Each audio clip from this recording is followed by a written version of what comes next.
Olá, olá a todos. Eu me chamo Renato Melquiades, sou sócio de Martorelli Advogados, sou titular da área trabalhista especializada do escritório. Com muita satisfação que estou aqui fazendo a primeira live do escritório.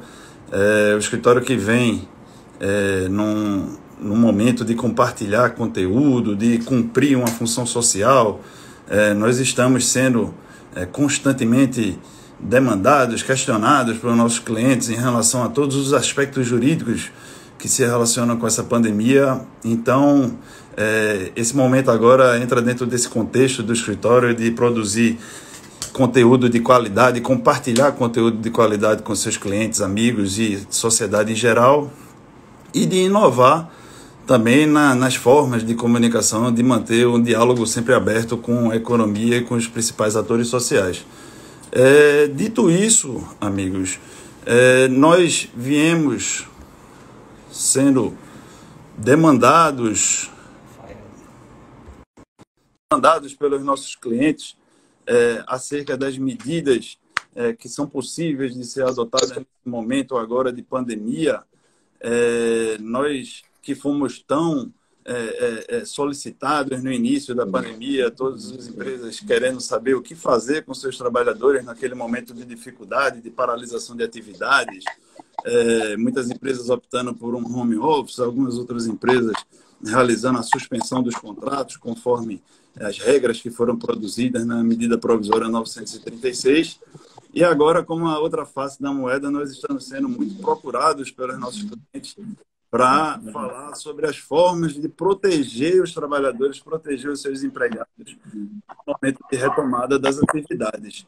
Então, acumulando diversas consultas e diversos diálogos, diversos debates com nossos clientes, envolvendo sempre não apenas o pessoal de recursos humanos, mas também muito o pessoal de segurança do trabalho, fazendo toda uma análise, revisitando os documentos da empresa em relação à medicina de segurança do trabalho, à luz das recomendações das autoridades sanitárias nesse momento agora, o acúmulo a recorrência desses questionamentos, dessas consultas, fez com que nós tomemos a iniciativa de convidar para conversar aqui conosco.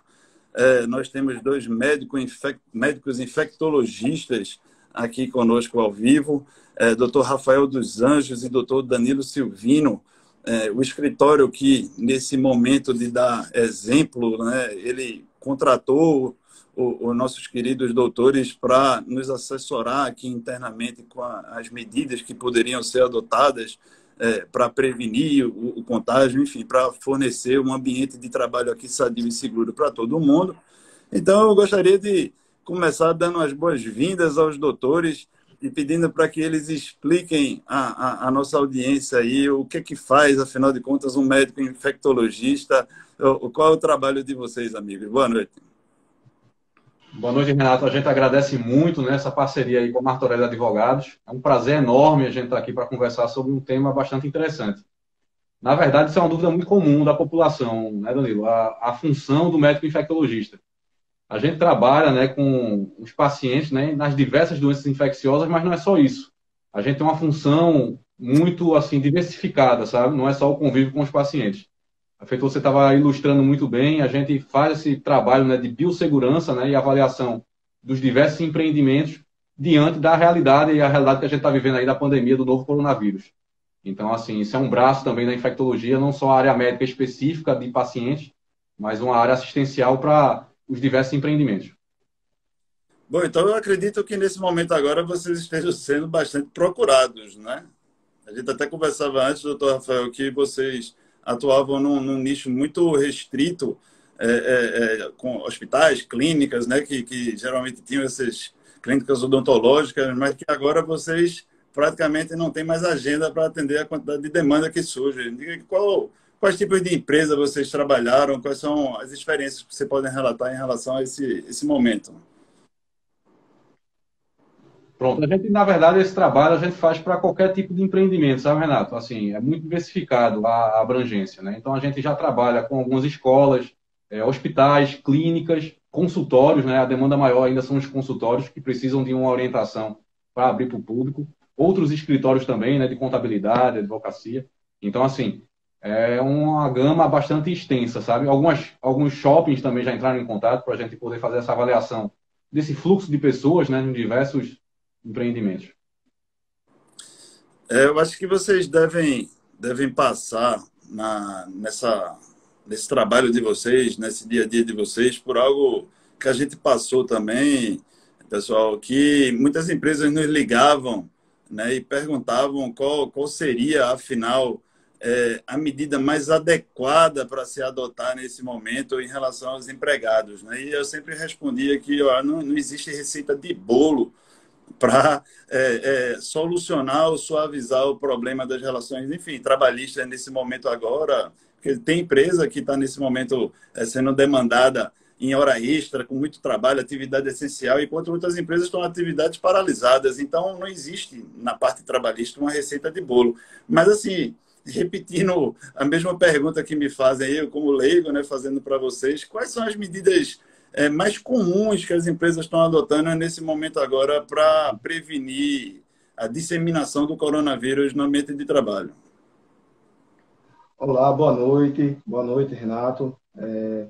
Bom, a principal coisa que temos que ter noção é em relação à questão do distanciamento social que se tem que ter no ambiente de trabalho, além de medidas de higienização e de orientações em relação à higienização de mãos, né, a oportunidade que se tem que ter para realizá-la e higienização também do ambiente, além de o uso de máscara, tá? E se não puder no ambiente ter o distanciamento social, até medidas como barreiras físicas podem ser necessárias, tá? Então, é necessário exatamente realizar todas essas medidas, favorecendo sempre a comunicação entre o cliente e entre os funcionários, e também, se caso esse funcionário venha apresentar alguns sintomas, ele deve ser comunicado, deve comunicar, na verdade, ao empregador, tá? Para que se faça medidas cabíveis para que não tenha disseminação entre os demais funcionários e até os clientes. Então, termina sendo muito uma análise caso a caso, a depender da realidade da empresa, né? Porque você tem uma situação, por exemplo, uma indústria, né, que tenha uma planta grande, aberta, por exemplo, deve ter determinado tipo de cautela, enquanto que o comércio, por exemplo, que faz atendimento ao público, né, ele tem um outro tipo de problema. Então, se vocês me permitem ir assim por partes, vamos começar pelo transporte, entendeu? Nesse momento de retomada, infelizmente, não vai ser possível as empresas, né, fornecer transporte particular a todos os empregados. Muitos deles vão precisar fazer uso de transporte coletivo. Então, imaginando aquele trabalhador que vai sair de casa e vai pegar um ônibus para ir para o seu local de trabalho. Como é que esse trabalhador ele deve se comportar, sendo certo, né, que a conscientização e a participação dos trabalhadores nesse momento agora são essenciais para o sucesso de qualquer medida, qualquer política que as empresas venham adotar para prevenir a disseminação do Covid no ambiente de trabalho. Mas, digamos, no transporte, aquele trabalhador que vai sair de casa, qual seria, digamos assim, um procedimento padrão para ele adotar, para ele poder chegar no trabalho com segurança? Pois é, esse é um questionamento importantíssimo que todo mundo pergunta. Você se está se dirigindo ao seu trabalho, né, assim, a sua jornada de trabalho, você tem que ter orientação de utilização da máscara, né, que é o item obrigatório. Evitar, Renato, isso é muito importante. Você ficar manuseando a máscara com a sua mão, que vai estar contaminada, né? Nunca ficar pegando na parte frontal da máscara, sempre pegar na parte de trás, certo? Se precisar fazer algum ajuste, né? Higienizar as mãos constantemente. O primordial, água e sabão. Mas você vai dizer, Rafael, no caminho não tem água e sabão disponível. Então, a gente tenta orientar, né, ao próprio empregador de, se o cliente e o colaborador tiver uma atividade externa, disponibilizar o álcool em gel, tentar fazer essa demanda. E você, sempre que possível, higienizar suas mãos, certo? Isso no seu deslocamento durante todo o percurso. Outro ponto importante, muita gente acha que a máscara pode ser utilizada, a mesma máscara, durante o dia todo, não é, Danilo? Então, assim, o que é que a gente orienta? A máscara ela tem um tempo de utilidade de 2 a, no máximo, 4 horas. Então, mais do que isso, a máscara está inviabilizada. Então a gente orienta que a pessoa ela tenha mais de uma máscara para poder fazer essa troca durante o dia, entendeu? É muito interessante isso. Isso ainda é agravado, especificamente na cidade do Recife, que a temperatura é um pouco mais elevada, então junto com a umidade do ar. Então o que acontece? Ela satura, ela, no caso ela vai ficar molhada por um tempo mais rápido, né? Então é preciso do colaborador, da pessoa que está utilizando a máscara de pano ou TNT, de andar realmente com uma reserva, tá? Porque a durabilidade dela pode ser reduzida pela questão climática. E além de, se a pessoa fala bastante, então isso também satura a máscara. Então é recomendado até falar o mínimo possível, tá? Quando tiver, principalmente, deslocando uma área onde você fica difícil fazer a troca da máscara. Muito interessante essa sua dica, Danilo. Realmente, até porque, como a gente estava dizendo, a mudança de comportamento ela vai ser, enfim, determinante, né? Então, as pessoas que estão ali em transporte público, utilizando aquela máscara por aquele período restrito, então ele deve evitar até mesmo se comunicar no transporte para evitar que haja um desgaste mais rápido, digamos assim. Muito interessante isso. Uma pergunta para esgotar esse tema, aproveitando o ensejo, é aquele trabalhador que faz, por exemplo, que ele, porventura, precise fazer a sua própria máscara ou ter algum acesso a uma máscara artesanal. Qualquer máscara ajuda, entendeu? Ou seria uma máscara que pelo menos cobrisse totalmente o seu rosto, evitando, por exemplo, espaços de ar, só para aquele trabalhador que, por exemplo, autônomo, que está assistindo, que precisa ele desenvolver, que a gente sabe que as empresas elas são obrigadas a fornecer um meio ambiente de trabalho sadio e seguro. Então, dentro dessa lógica, a gente vem recomendando aos nossos clientes e amigos, né, que façam tudo o que for possível, né, no sentido de equipar os seus trabalhadores para que eles realizem os seus serviços de uma forma segura, e isso inclui, com certeza, o fornecimento de álcool e o fornecimento de máscaras para utilização no transporte e em quantidades suficientes. Isso é muito importante. Mas aquele trabalhador, de repente, que está numa situação de emergência e está sem máscara, ele pode utilizar qualquer máscara? Qual seria um requisito mínimo assim, do equipamento para que seja utilizado de forma satisfatória? Bom, se naquele momento ele não tiver máscara e tiver que confeccionar uma, é essa a pergunta? É isso. Pronto. Uma máscara até... de repente ele pode utilizar ali para fazer artesanal até mesmo uma camisa, né? Uma camisa de tecido de algodão, de repente ela pode ser utilizada fazendo modelo. Agora é importante que ela tenha ajuste no rosto, cobrindo o nariz e a boca, tá? Para que também, como você falou, bem lembrado, de não ter espaços nas laterais, que isso também ajuda, e que principalmente que dela ter um ajuste de um modo que você não precisa o tempo todo estar manuseando para colocar ela no local, né? Isso é importante, tá? Agora existem algumas recomendações do tipo de tecido, né, que teria maior, vamos dizer, eficácia em relação à questão de filtrar essas partículas, gotículas que possam estar sendo entrando em contato, tá? É importante que ela tenha também uma dupla camada, né? Então tem que ser uma camada interna e uma camada externa. Entendi. Eu falo isso numa situação de emergência, o trabalhador que se veja ali desprovido de máscara, que precise pegar um transporte público. Então, na verdade, se ele cobrir o seu rosto com uma camisa de algodão, ele fica em melhor situação, por exemplo, do que sem essa camisa cobrindo o seu rosto, pelo que eu entendi. Perfeito. Então, e para, digamos assim, um empresário que está assistindo a gente, ele está interessado em descobrir ou ler, investigar o que ele precisa fazer, quais são as medidas mais apropriadas para o estabelecimento dele, para o segmento dele. Existe algum tipo de protocolo padrão? O Ministério da Saúde divulgou algum tipo de protocolo padrão, orientação?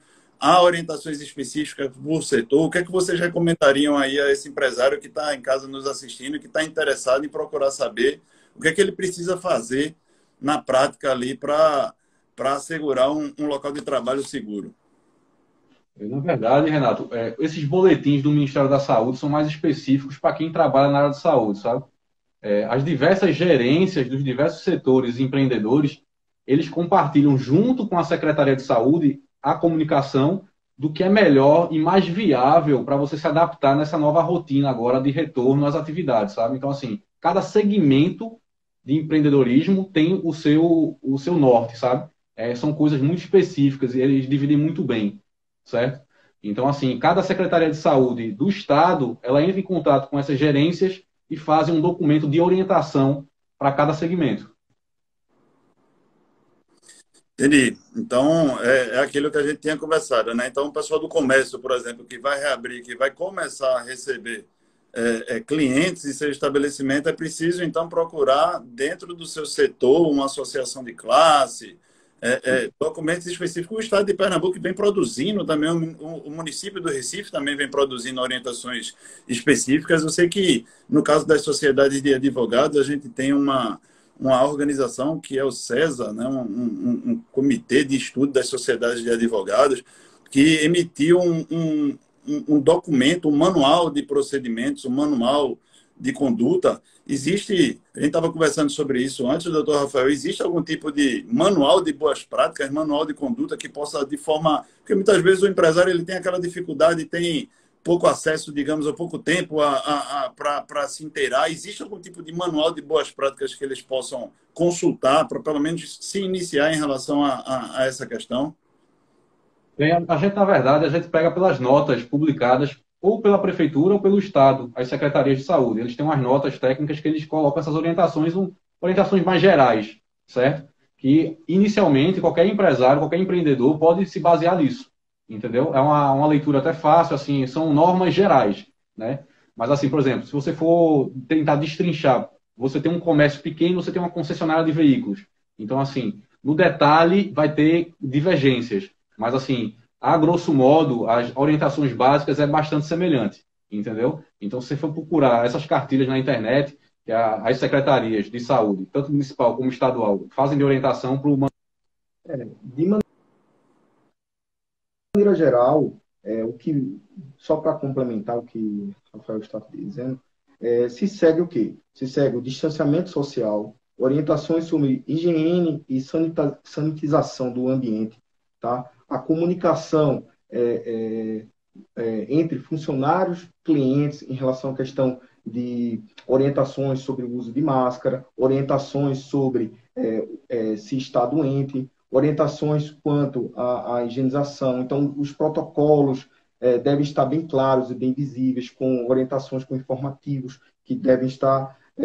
A questão do horário de atendimento é importante em relação à questão da capacidade máxima de atendimento para cada ambiente, né? Então, um ambiente ele não pode atender como atendia antes, uma capacidade até mesmo maior do que comportaria naquele ambiente, naquele espaço. Então, de ter orientações quanto a isso, quanto a testagem também dos funcionários e também dos clientes, né? Que, por exemplo, o que se vê muito é utilizar aqueles termômetros que não precisam de ter contato próximo. Então, observando uma pessoa já com uma temperatura que sugira febre, então essa pessoa é orientada a procurar, enfim, ter um médico, enfim, para evitar de que favoreça a contaminação, assim como de clientes quanto de funcionários. Então, são essas estratégias gerais que são montadas e particularizadas para cada empresa, cada situação. Uma concessionária de carros, por exemplo. Então, vai se ter o quê? O cliente vai testar o carro. Então, o cliente entra ali, mas vai ter que ter protocolo de limpeza para higienização das áreas onde ele possa ter tocado, tá? Então, um comércio que tenha fluxo de pacientes, que tenha muito balcão como algo que possa ser tocado. Então, de tempos em tempos, tem que ter higienização daquele balcão de atendimento. Então, isso é sempre particularizado, seguindo justamente o que é a base que orienta em relação à questão de biossegurança para o enfrentamento da retomada dessa pandemia. Muito bom. E trazendo aqui para a nossa realidade, né, que vocês estão nos ajudando nesse momento, um ambiente fechado, um escritório, né, um escritório feito nosso, um escritório amplo, mas que é um ambiente fechado, que não há circulação de ar.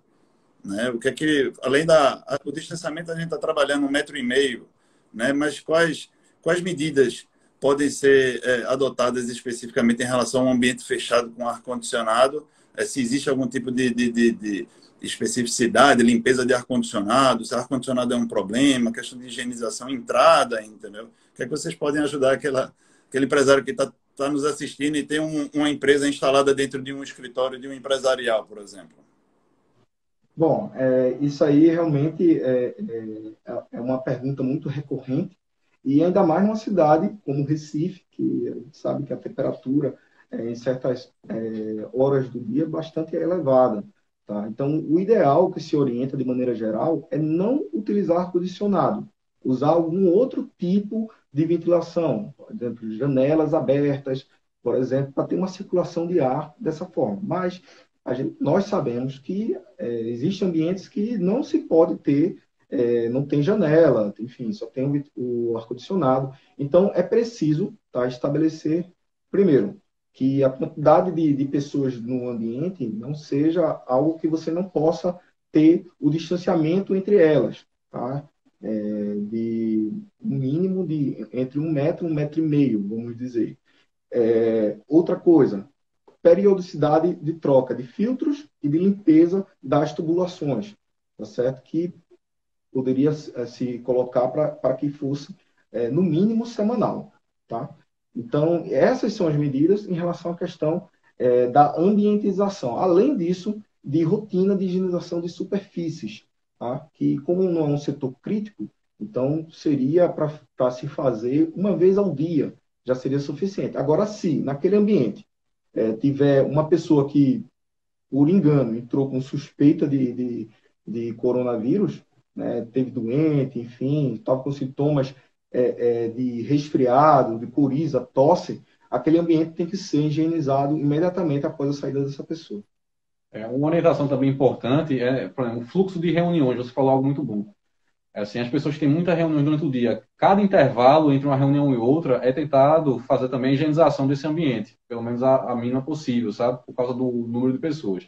O que a gente coloca os empresários é o seguinte: você tentar estimular reuniões virtuais, né? Tentar minimizar essa questão dos encontros, né? E, inclusive, o trabalho home office, certo? Se a gente orienta esse encorajamento, né? Para você tentar minimizar o espaço físico, esse fluxo de pessoas, certo? Perfeito. Principalmente, só para complementar em relação à questão de reuniões, de videoconferência, estimular isso, para as pessoas que são do grupo de risco, que sejam funcionários, pacientes idosos, pacientes que sejam pertencentes ao grupo de risco, asmáticos que cansam com frequência, diabéticos que apresentem descompensação, grandes obesos, né, que entrou como fator de risco importante. E até mesmo quando se tem um plano de retomada muito claro em relação à questão da volta das crianças à escola, então os pais, de repente, que apresentem crianças que não tenham com quem ficar, vamos dizer assim, eles também possam entrar nesse programa de home office também.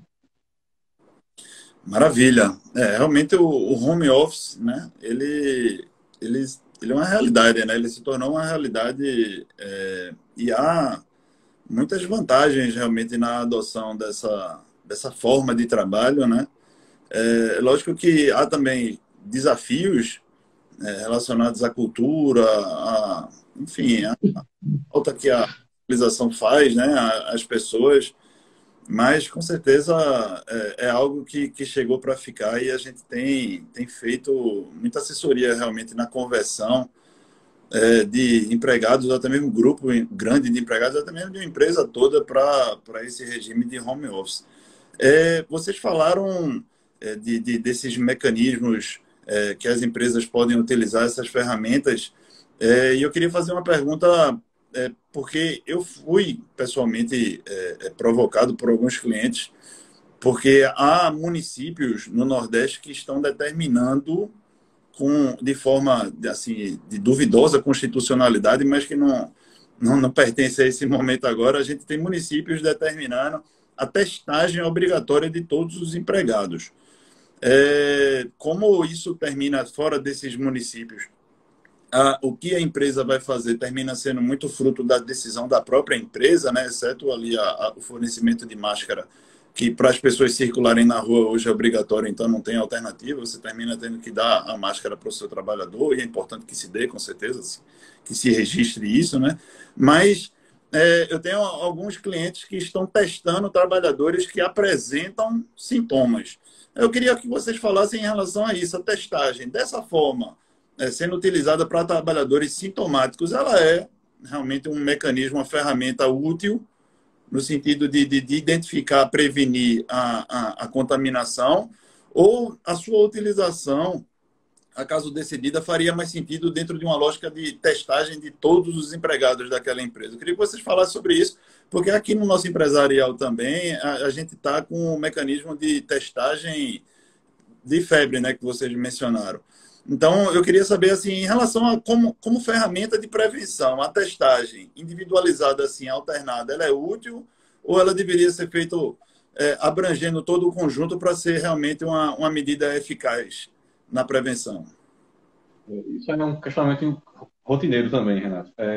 Essa testagem, assim, a gente tem alguns testes diferenciados, né, que vai depender muito do que, como a gente vai encontrar o cliente, né, o colaborador. Se ele tiver sintomas, ele tem que ser afastado, certo? Até você fazer uma investigação. Então, um teste para quem tem sintomas é um exame específico, que a gente chama de PCR, certo? Então, ele vai ser afastado, vai fazer a coleta e vai aguardar isso daí.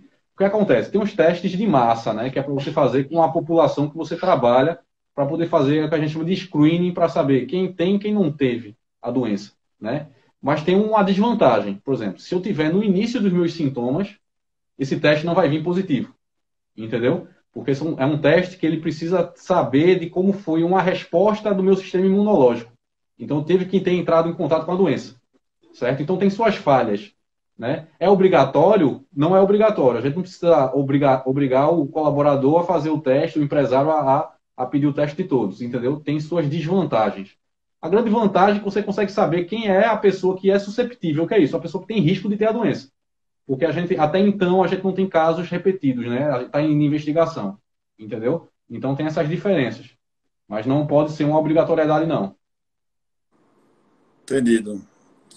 Eu me questiono muito em relação à eficácia dela como assim, feita de forma apenas com os trabalhadores que se apresentem, né, sintomáticos, porque ali provavelmente ele já vai ter, se tivesse de propagar o vírus, aquela testagem seria apenas uma confirmação, mas não evitaria, digamos assim, a propagação, né, ou a possibilidade dele vir a propagar. O ideal seria, se for para fazer a testagem, que se faça uma testagem, então, de todo um conjunto de trabalhadores ou por setor, enfim, mas que seja feita do... Porque ali naquela testagem, se você identificar um assintomático, você já pinça, tira, coloca em quarentena para tratamento. Mas e aí, aproveitando o ensejo, digamos que uma empresa tenha um trabalhador que se apresente sintomático, seja testado e seja confirmado. O empregador ele é obrigado a adotar algum tipo de procedimento de comunicação para órgãos sanitários? Pronto, é o seguinte, na verdade, quando a gente identifica isso, a gente tem que fazer um estudo local, sabe, Renato? Por exemplo, vamos dizer que eu estou numa sala, eu não estou na mesma sala que você, mas eu estou na mesma sala que o doutor Danilo. Se eu fui diagnosticado e a gente tem um convívio diário nesse microambiente, as pessoas desse microambiente também você tem que afastar e investigar, inclusive, se não estão desenvolvendo a doença. Entendi. Certo? Um ponto importante. Não é só você investigar, as pessoas têm que ser afastadas também, por um período de pelo menos 7 dias, que é o período que pelo menos a gente consegue observar a aquisição desses sintomas, sabe? E eu queria voltar só um ponto que você tinha falado antes, é o seguinte, em relação a testar uma pessoa exclusiva, a vantagem não é grande, porque também tem o seguinte, quando a pessoa desenvolve sintomas, ela não começa a transmitir a doença naquele período, não. Ela já transmite de 3 a 5 dias antes de ter o sintoma. Então, assim, também não é para a gente ficar todo mundo alucinado de não trabalhar, não, nada disso. Né? Porque a grande maioria dos pacientes que vão desenvolver o coronavírus, eles são assintomáticos, entendeu? Mas, assim, essa testagem exclusiva de quem tem sintoma, naquele momento, não vai ser efetiva para prevenir, porque ela já teve contato. E em relação aos pacientes que apresentam sintomas, né, eles teriam que ficar em isolamento, né, em casa, né, pelo menos por um período de 14 dias. Tá? E eles poderiam estar retornando após esse período de 14 dias mas pelo menos 72 horas sem sintomas respiratórios. Então, aí ele poderia estar mais tranquilo para retomar. Agora, esses pacientes eles também podem, durante esse período, evoluir de forma grave, precisando de internamento, precisando até mesmo de UTI. Então, o que a empresa poderia fazer também é um monitoramento desse paciente a cada 2 ou 3 dias, observando como é que estaria a condição clínica dele. Até para você fazer uma previsão em relação à questão de RH, do retorno desse paciente. Se ele vai necessitar de ficar realmente esse período todo afastado, né? Ou se vai precisar de mais dias, inclusive. Então, isso aí pode ser interessante para a empresa estar acompanhando como é que vai ser a evolução desse paciente, no caso, colaborador, durante esse período que ele estiver afastado. Até aproveitando, você está respondendo, Danilo, tem uma pergunta de Cristiane Nogueira, dando logo um beijo para ela aqui, que ela está perguntando exatamente isso aqui. Eu estou olhando no chat. Tem algum protocolo para retorno de empregado funcionário que testou positivo e ficou 14 dias em casa? Se não houver sintomas pelas últimas 72 horas, é suficiente para liberar o retorno? Se passou 2 semanas, então seria assim. Seria assim. Agora, por isso que seria interessante da empresa ter como monitorar esse colaborador para saber como é que está a evolução dele, entendeu? Porque se de repente ele ainda apresenta algum sintoma, ele pode necessitar de ficar um período de tempo afastado, para ele não estaria transmitindo para alguém. E até você avaliar, sabe, Renato? Porque, assim, muita gente acha também que o paciente tem que estar, o colaborador, né, que está doente, totalmente assintomático. Não, tem sintomas que vão perdurar, sabe? Por exemplo, a alteração do olfato é um sintoma bem característico que pode perdurar 3 a 4 semanas. E esse sintoma especificamente não vai proibir de ele retornar ao trabalho, entendeu? Porque a gente conseguiu descobrir com essa doença que o distúrbio do olfato não é problema respiratório. É uma alteração neurológica que o coronavírus faz. Então, assim, você pode perdurar de 3 a 4 semanas com esse sintoma e não vai transmitir, entendeu? Isso é uma dúvida de muitos empresários e empreendedores em relação ao seu colaborador. Maravilha. Realmente, assim, muito está sendo descoberto ainda em relação a esse vírus, né? Muito pouco se sabe em relação às sequelas que ele deixa no organismo da pessoa. Mas, assim, aproveitando, Rafael, então, nos diga quais são os sintomas, digamos assim, fundamentais para que o trabalhador não apresente, né, nas últimas 72 horas, e aí somado a essa precaução de 14 dias de isolamento, é que ele poderia retornar ao trabalho. Quais seriam esses sintomas fundamentais? A gente fala dos sintomas basicamente respiratórios, sabe? A coriza, que é o nariz escorrendo, a febre, não pode ter febre, entendeu? A gente coloca uma observação em relação à tosse, né? É prudente o paciente que tiver com coronavírus, passar esse tempo, tiver tossindo ainda, a gente afastar. Alguns pacientes, eles apresentam o que a gente chama de tosse residual, que é uma tosse que vai persistir um pouco mais, mas não está relacionada à transmissão. Mas, na dúvida, a gente procura. Tem tosse, tem o nariz escorrendo, coriza, febre. A gente afasta esse colaborador até a remissão desses sintomas. Realmente está sendo um desafio para nós, advogados, dessa área de especialidade, a área trabalhista, para os profissionais de medicina e segurança do trabalho também tem sido um desafio enorme, né? Porque eles estão sendo já demandados, assim como nós, desde o início, no sentido de, para aquelas atividades que não pararam, né, prover soluções e mecanismos de segurança e saúde ali, tendo que descobrir, trocar a roda do carro com ele em movimento, né? Assim, você de tossir, Rafael, se vocês puderem, Danilo, Rafael, nos esclarecer, porque se diz que a suspensão do vírus no ar, né, que seria com a tosse, essa suspensão seria a forma mais perigosa. Eu li a respeito, a gente tem que ser muito criterioso e o escritório está tendo essa iniciativa de estar aqui dialogando muito nesse sentido, né, de evitar disseminação de fake news e contribuir com a busca pela verdade e pelo conhecimento. Então, eu li, não sei se é verdade, mas eu li que pelo ar, a suspensão no ar é a forma mais comum, mais perigosa, porque ele duraria 3 horas no ar. Por isso que a máscara seria o equipamento de proteção fundamental ali, além da higienização das mãos constantemente. Mas, assim, vocês poderiam falar, então, em relação a superfícies. né? Quais seriam as superfícies que o vírus dura, digamos assim, vive por mais tempo e que por isso demandariam maior atenção, maior cuidado no processo de limpeza? Existe isso ou seria, não, dentro de um local de trabalho é tudo? Ou dá para separar, por exemplo, na substância de madeira ele vive muito mais, então seria um local que teria uma atenção maior na higienização? Perfeito. A depender, você falou algo muito importante, da solidez do material, o vírus ele consegue se impregnar mais. Vou falar um problema que a gente passa, né, na assistência de saúde, superfícies de inox, por exemplo, né, que são diversos utensílios que a gente usa nos hospitais e clínicas. Ele perdura muito mais tempo, então ele pode ficar 3, 4 dias impregnando aquela superfície se não for higienizada, certo? A simples higienização a gente consegue retirar o vírus, tá bom? Papelão, madeira é um pouco menos tempo, né? O que é que a gente orienta? Por exemplo, se você no seu escritório teve um colaborador que ficou doente e ele manuseia papel, a papelada do escritório, o que é que você pode fazer? Se você for manusear essa papelada, você tem que usar a proteção. Então a gente coloca a luva e a máscara. Perfeito. Ah, não tem como, Rafael, a gente tem que esperar o tempo do vírus morrer. Não é tanto tempo, são 2 dias. Então, com 2 dias, assim, o que a gente chama de período de quarentena desse material, ele já não vai ter mais o vírus viável, você pode manuseá-lo, inclusive, sem proteção adicional, só a prática da higienização das mãos, certo? Mas você falou muito bem. Quanto mais sólido a superfície, né, o material, maior tempo o vírus fica impregnado.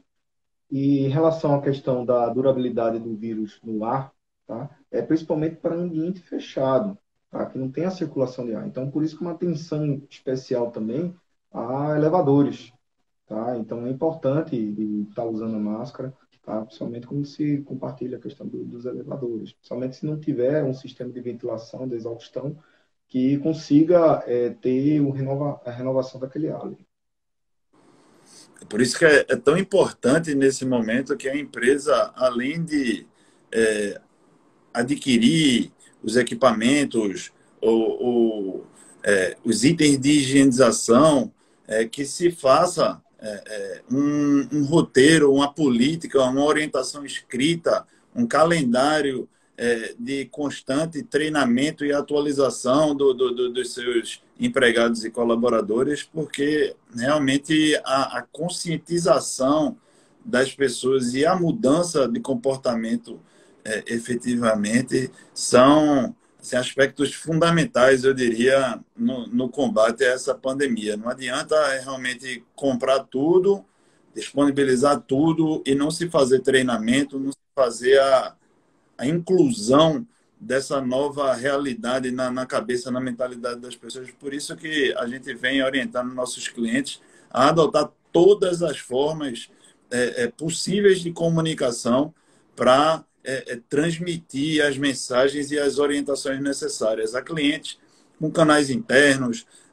de comunicação, por exemplo, há outros que não dispõem de tanta ferramenta assim tecnológica, mas tem com certeza um aplicativo de mensagem de texto para estar ali dentro de uma determinada periodicidade, lembrando aos seus trabalhadores a importância de seguir o protocolo. E eu queria, assim, para saciar praticamente todas as minhas dúvidas relacionadas a isso, já agradecendo a vocês, que realmente está sendo interessantíssima a nossa conversa. Meu irmão é médico, né, e ele estava me comentando que o álcool 70% ele é bom, mas que a água sanitária diluída ela teria um maior poder, digamos assim, de desinfetar. E há também uma outra substância que ele me falou, alguma coisa de amônia, mas eu queria que vocês especialistas dissessem para a gente qual seria a substância ideal. O álcool 70% ele é suficiente ou existe uma opção mais em conta, por exemplo, com a diluição da água sanitária num compartimento de água? Explica para a gente aí qual seria a forma mais eficaz e também uma forma mais barata, digamos assim, mas que também seja eficaz na higienização de superfícies e produtos. Excelente. O álcool, a gente tenta orientar o seguinte, da utilização da pessoa individual, entendeu? Para fazer a higienização das mãos, quando não tem água e sabão. Água e sabão é o melhor remédio. A gente não pode esquecer disso. Mas não tendo disponível, a gente pode utilizar o álcool em gel. A questão de utilizar água sanitária para a higienização do indivíduo é contraindicada na pele porque é abrasivo, né? Então a gente não indica isso. Essa diluição que você falou é muito importante, por exemplo, para a gente fazer a limpeza de qualquer superfície, certo? Calçados, utensílios que a gente traz do mercado, por exemplo, isso é muito importante. A gente esquece muito disso. Então a gente chegou do mercado, fez alguma compra fora de casa, tem que higienizar bastante. E a utilização é da água sanitária diluída na água, certo? A gente consegue fazer isso de uma maneira bem apropriada. Eu acho que a substância que o irmão deve ter falado é o quaternário de amônio, Isso. né? Que é utilizado em serviços de saúde. Aí, na verdade, por que ele é utilizado em serviço de saúde? É porque a gente está comentando muito hoje do coronavírus. Mas, assim, a gente na área de saúde, a gente tem bactérias, vírus, fungos, que são difíceis de você retirar da superfície. Então, o quaternário de amônio é muito interessante nessa situação específica, tá certo? Não precisa ter o quaternário de amônio na sua casa, no seu escritório, na sua empresa, não. A velha água sanitária e a água, ou então a utilização do álcool, já é muito, muito suficiente. Isso é importante sobre a questão da diluição. Só para aproveitar o ensejo, como é que o nosso telespectador aí, ele faria essa solução em casa? Qual é a medida? É aquela mesma medida que a gente usa para higienizar as frutas quando chegamos da feira?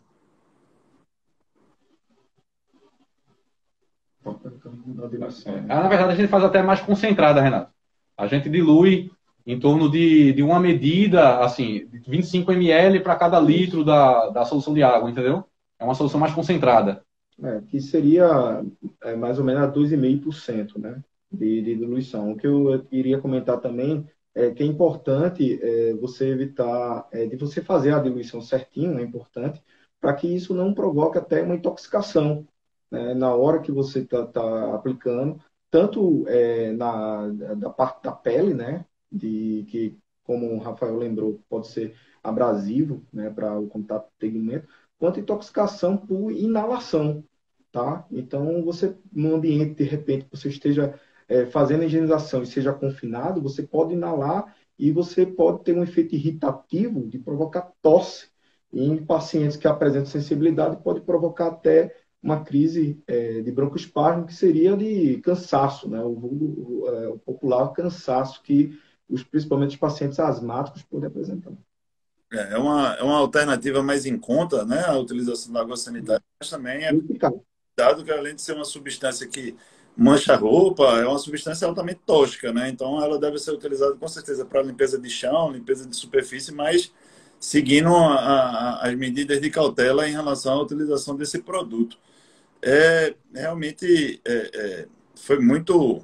já encaminhando aqui para o fim da nossa conversa, amigos, tem sido muito proveitosa essa nossa conversa.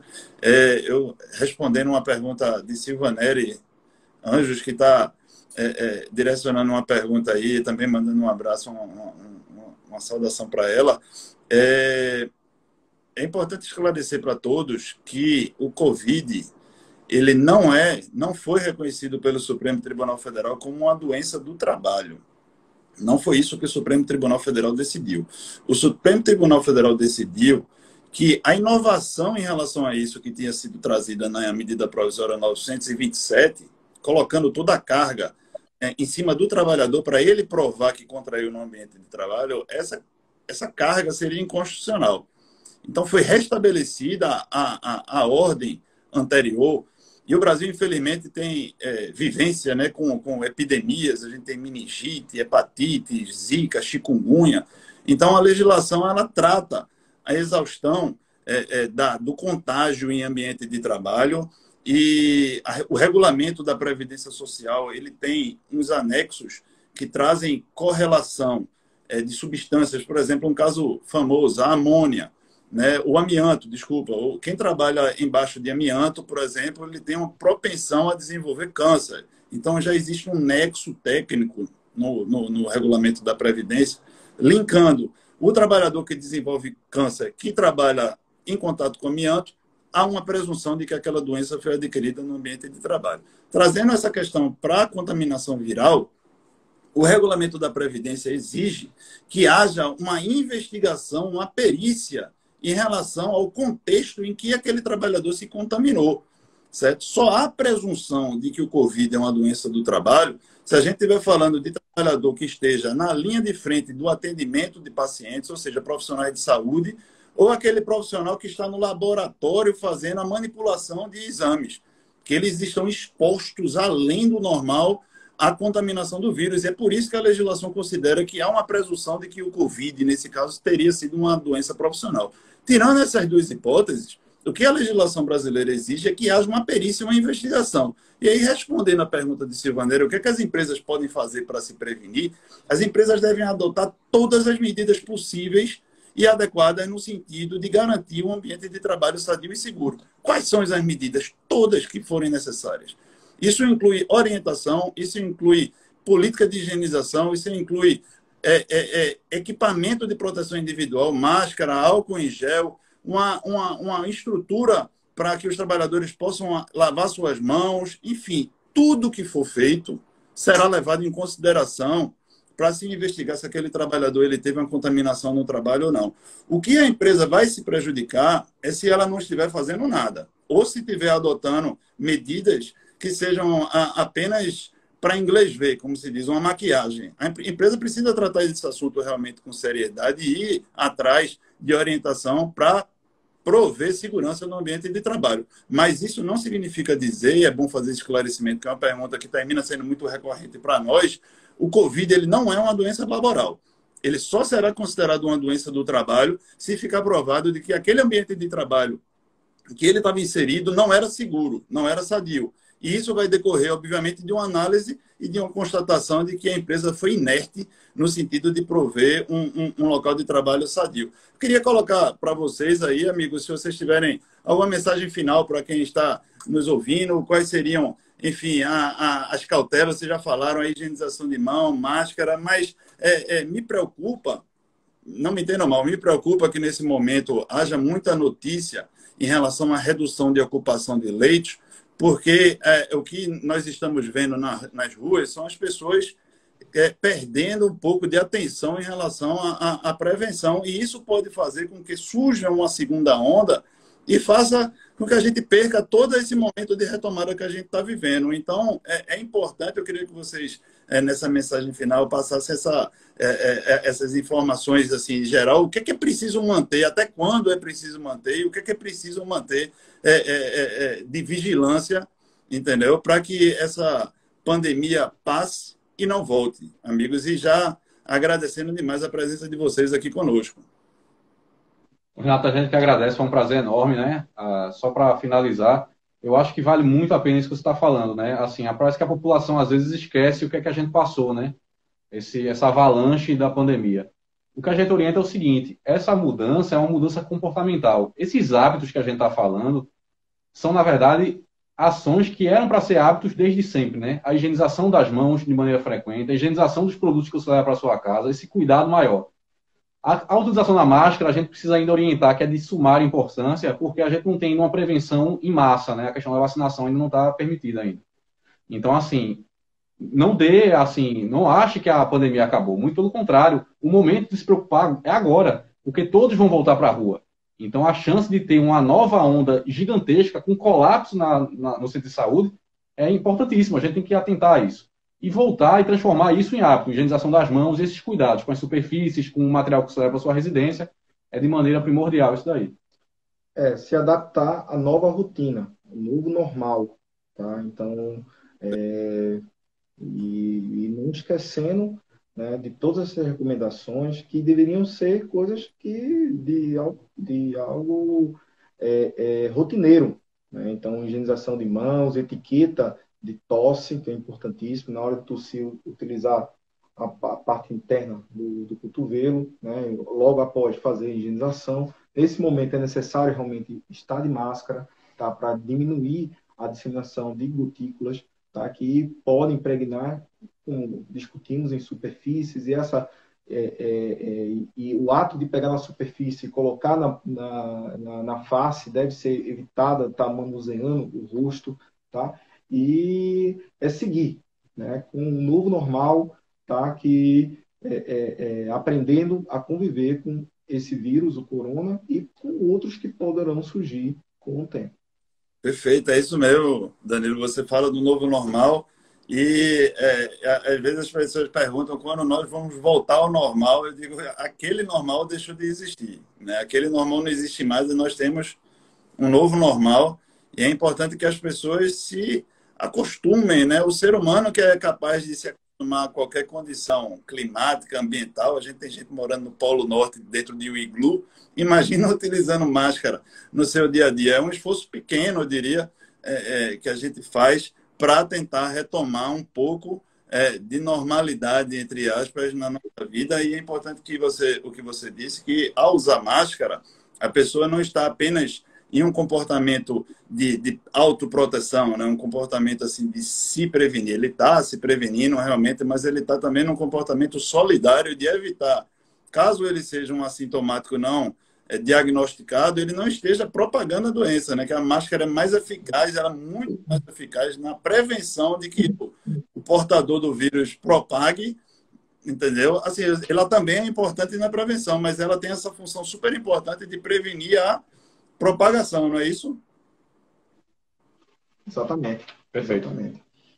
É de se proteger e proteger também ao próximo.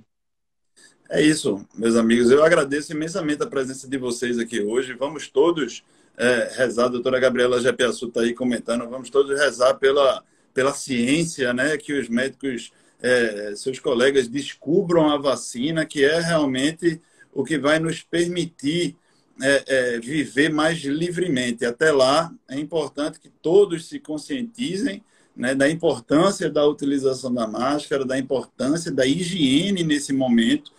E é saber que o vírus ele não anda sozinho, né? O vírus ele só se transmite se nós, hospedeiros, fizermos ele circular. Se todo mundo fizer a sua parte, no sentido de adotar essas medidas de higiene e prevenção, nós teremos um resultado muito melhor do que seria, enfim, o caso de não haver esse tipo de conscientização. Então, muito obrigado. Em nome de Martorelli Advogados, eu agradeço a presença de vocês.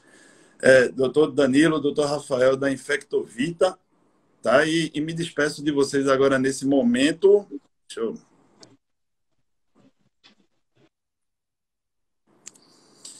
E é isso, só para encerrar a transmissão aqui, eu gostaria de agradecer a todos que estiveram conosco aqui.